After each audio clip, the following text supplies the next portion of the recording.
এই যে গাবিটা এটা কিন্তু ছোট মোটো একটা গাবি, এটার মধ্যে শাহিওয়াল বীজ দেওয়া, শাহিওয়াল বীজ দেওয়ার কারণে এই যে শাহিওয়াল বাচ্চাটা আইছে, এটা কিন্তু 87.5 বাচ্চা। তো বিশেষ কথা হলো গাবির কিন্তু উলানে কোনো দুধ নাই, যে আপনারা উলানটা দেখতে পাচ্ছেন, উলানে কিন্তু কোনো দুধ নাই। মালিক চাইছিল যে গাবিটা বিক্রি করে দিবে, দুধ নাই যেহেতু, সেক্ষেত্রে ওনারা এটিকেল আমাকে কল দিছিল, আমি বলে দিছিলাম যে আপনারা একটা এটিকেল সিরাপ এনে খাওয়ান।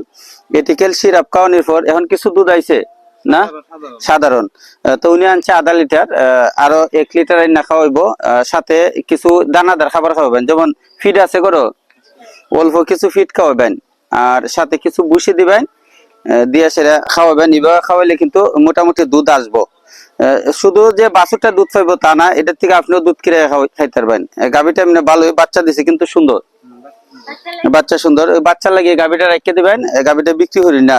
আর এটা খাওয়াইলে দুধ আরো লাম্বো, আরো 1 লিটার নিবে না খাওয়াইবা। কতখান করে খাওয়াও?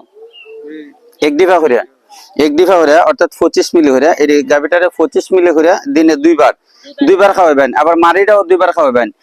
যে ফিড গুলা খাওয়াইতেছে এগুলা প্রথমে একটু কমাই দিবাই, দিয়ে আস্তে আস্তে বাড়াইবাই। আর প্রথমে যদি বেশি করে খাওয়াইলাও তাহলে কিন্তু মারা যাইব, বুঝছো? এইভাবে খাওয়াই।